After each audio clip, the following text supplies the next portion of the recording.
Why do you think winter is wonderful or horrible? Winter is wonderful because it's a time that you can focus on what's most important in our lives. Fun with family and friends. Before commercialism took over, winter was a time to celebrate and focus on home and family. Most of the activities of winter can be done close to home or in the home. For instance, baking cookies. You can go out and make snow angels. You can go out, have a snowball fight, make a snowman, snowshoeing, decorating for the season. And the most awesome thing about going outside right about now is the lack of bugs, snakes, mosquitoes, any of those biting flies. They're all gone now, so it's really nice to be outside until it gets too cold. And you also can put clothing on right now if you're too cold, where in summer you can only take so much off and then you start getting into trouble. Some of the activities that you also can do outside that might be a short drive or a little bit farther away from home are skiing, cross-country skiing, sledding, snowmobiling, and bunches of other things. Other great things about winter are you don't have to have the perfect physical physique because you're in all sorts of sweaters and other large, heavy, usually warming devices. So don't have to worry about that beach body at the moment. You are allowed more sleep because we set the times back, so that gives you an extra hour. Plus, it's awfully dark out, so it's not so bad there. There's fresh snow days. You get to play with fire, and it's not super hot, so it's actually nice to be close to. And you get dogs and sweaters. I had to add that in. So you guys know how far I for dogs in America. The other great thing about winter is the holidays are focused on what's more important. Starting with religious holidays involving the gathering of family and friends. Soon after winter begins, the focus is on human rights with Martin Luther King Day and ending with Women's History Month. February has Valentine's Day, which is a focus on love and family. And the end of the winter is in March, which is a very lucky celebration of St. Patrick's Day. So winter is wonderful because it's a time to focus on what's most important in our lives, fun with family and friends. Thank you.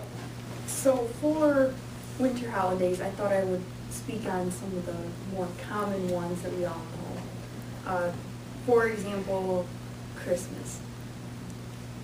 Like Jesse was talking about, there's a lot of traditions that you do, and I want to talk about some of the traditions that I do for Christmas. First one would be, don't ask me why, but 6 a.m. waking up to open presents. Do not ask me why a group of people all over 20 years old need to wake up at 6 a.m. But we wake up at 6 a.m. And then after that, you always have that struggle of what family are you going to go see? Because everybody has those Christmas parties, and you're like, well, if I go here, I can't go there, or I might miss food here, but I like the food there more than over here. So we all go through those things and figure out that, and so there's a lot of traveling. It's always fun on Christmas. And then you get to your family, which you just hope that nobody starts a fight, or I've had some pretty interesting things happen when the whole family gets together. And then you have going over to your other family. The first one might be calming, everybody's nice. The second one is yelling and screaming, kids running all over the place. And you're like, why can't I go back to the first one? And then, of course, you got going home and being with some of these other holidays, maybe not human rights days, but you spend it with family, getting to know each other, and I know that's one of my favorite things about winter holidays altogether is just actually being able to get together with family and just having that closeness with family that you otherwise don't get to see that often. That would be winter holidays. I am dreaming of a white Christmas because who wants to wake up on Christmas morning and see this plain green pine tree growing in your yard? Wouldn't you much rather see this tree just covered in glistening white snow? And who wants to go for a sleigh ride on Christmas Eve and feel those sleigh blades just going through the rocks, crunch, crunch, crunch? Wouldn't you much rather be in a sleigh and go through the woods down to Grandma's house with the jingle bells ringing on your sleigh? And snowmen, that's the best thing. Would you rather have a mud man? You're going to have, it's not snowing out, there's not a white Christmas, so we're going to have mud man. And who wants to see a mud man? Wouldn't you much rather get out there, roll the balls, large, stack them up high, put on a corncob pipe, and have your little snowman? And we don't want our snowman to melt. We want him to be cold. And the best part of Christmas, well, is the snowballs. I'm going to go out in the morning, and if it's not snowing, what am I going to have?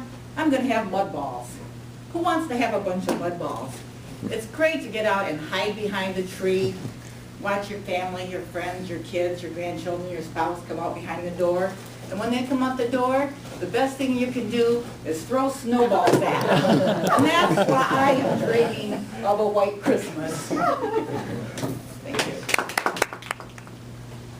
Thankfully, I will not be home alone this year. This is my big announcement that I didn't make at the beginning of our meeting. I just accepted a new job. I'm moving to Omaha next week. I've been alone for a couple months now, and I will be with my ex-girlfriend / my wife for Christmas. So that is my big announcement. But if I were to be home alone on Christmas, the first thing is that I would make sure I was 12 years old. Because if you're home alone and you're moderately incapable of taking care of yourself, it's okay. If you're not 12, it's a little pathetic to not be able to take care of yourself home alone. So that's the first thing I'd make sure of. The second thing I would make sure of is that I'm not even sure how you arrange something like this. I know there's hitmen, but how to arrange for someone to rob your house, I'm not really sure how you do that, but I would do that. So, two important things: be 12 and have someone rob your house. I came up with this theme all by myself. And well, there's two reasons that I would want to do this. The first reason is that, well, getting hit in the head is always funny. That's one of the first two undeniable facts. Getting hit in the head is always funny. The second thing is bandits, much like Wile E. Coyote, are very durable. So it's a great opportunity for fun. So what would I do differently? If I was 12 years old, one of many exciting things to do is get a shave for the first time. It's not necessary, but you can. And one thing I would do different is I would not use aftershave. One other opportunity that I think Macaulay, Kevin? Was it Kevin? I think it was Kevin. His name was Kevin. It is now. One other thing I would have done differently is what he really missed out on. Maybe it happened in the movie, I don't entirely remember. But a piano falling down the stairs is always funny. It makes a fantastic noise, there's a big crash, people scream running to get out of the way. I certainly would have found a way to get a piano upstairs and then roll it back downstairs. Always funny. So those two important things. And another thing I would have done differently is it's important to have a synchronized climax. And how could I have done that? Well, somehow arranged so that if my parents come home, the robbers, they're outside, they're trying to get in, Mom gets out of the car, and you hear a whistling sound. And out of nowhere, an anvil drops out of the sky and lands on the bandits. And I'm the hero, and I get to hug my mom all at once, and it's fantastic because everyone loves a big climax that ends with Christmas presents on Christmas. So that's what I would do differently. Thank you. My favorite holiday-themed movie is National Lampoon's Holiday Vacation. In this, so I decided to act out two scenes for you in this presentation. The first scene is where Chevy Chase, with his family, is trying to get them and convince them to go sledding. So in this scene, he has a saucer sled, and he is putting Crisco on it to increase the speed of the sled. So I'm going to act out the scene. This is Chevy Chase. Come on, Russ. Don't you want to go sledding? When we go sledding, we put Crisco on the end. I'm sorry. We put, what is it called? I'm sorry. The Sprite. Pam, thank you. We put Pam on the saucer to go faster. Dad, are you sure you want to do that? Yes, Russ. Come on, let's do something. So he puts the sausage, he puts the Pam on the end of the sled, gets on it, and goes 100 miles an hour down sledding. The second scene in this is where has the whole family outside once again and is trying to impress them with his lighting display. And it's a scene between him and his son again, and he's trying to convince him to help him out. In this scene, Chevy Chase starts talking, and he says, "Come on, Russ, you're going to help me find out what the problem with the lights are." "Dad, are you sure? I got stuff to do. I really can't help you." And in the end of this scene, the wife, Beverly D'Angelo, ends up flipping a switch to turn the lights on as Chevy Chase is automatically plugging in the lights. So he thinks he's corrected it when all the problem was with the flip of the switch. Thank you. Baking or cooking for the holiday or winter time? Baking or cooking for the holiday or winter time? Baking and cooking for the holidays and winter time. Well, the holidays are pretty much synonymous with Christmas and Thanksgiving, and of course baking and cooking because all the food that comes with it. And I really love baking and cooking, mostly because I don't do much of it, but I get to enjoy it.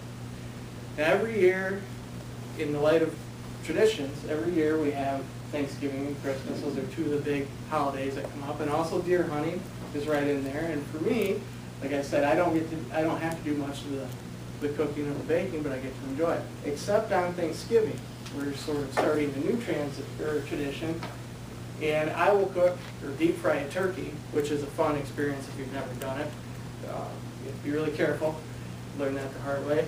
And my wife likes to roast a turkey because it fills the house with the smell of turkey, and she really enjoys it. Now, she likes the flavor of the deep fried turkey better, but you don't deep fry in your house. Now, I didn't learn that the hard way. I knew better than that.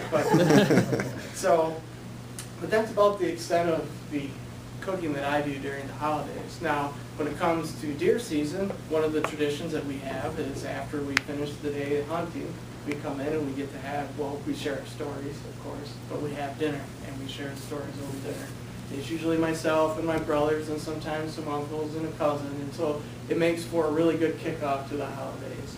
And then, of course, Christmas and Thanksgiving, we have big family feasts, both my family and my wife's family. And I enjoy that, but what I really enjoy is when we get to go to my family side, because I have some aunts that are just phenomenal at cooking. One of them's really good at like stews and pastas, and another one is absolutely great at baking. So when it comes to the holidays, a big part of the enjoyment for me is the baking. Thank you. Biased. So I went out and did an independent survey of children. So here's a picture of the whole survey crew right there. That's the huge crowd that I used. I surveyed everybody, and it was unanimous. Santa Claus is the best. I didn't have to tell you that. Well, everyone knows he's the best because he has many, many skills. So here are some examples. Did you know that he travels at a rate faster than 3,600 miles per second? He does this without a sonic boom, so that just speaks to a superior technology. I happened to find a picture of Santa Claus on the internet going 3,600 miles per hour, so here we go. We got a little picture there. Just proof that Santa Claus doesn't move that fast. He also delivers presents to the house. He does this quietly. He doesn't wake anybody up, so I figure he must have some more great skills. Santa Ninja. He just talks down there. He's quiet. No one ever knows that or realizes he's there. There's another skill I wish I had as well. He eats cookies and milk faster than Joey Chestnut and Takuri Kobayashi could ever dream of eating hot dogs.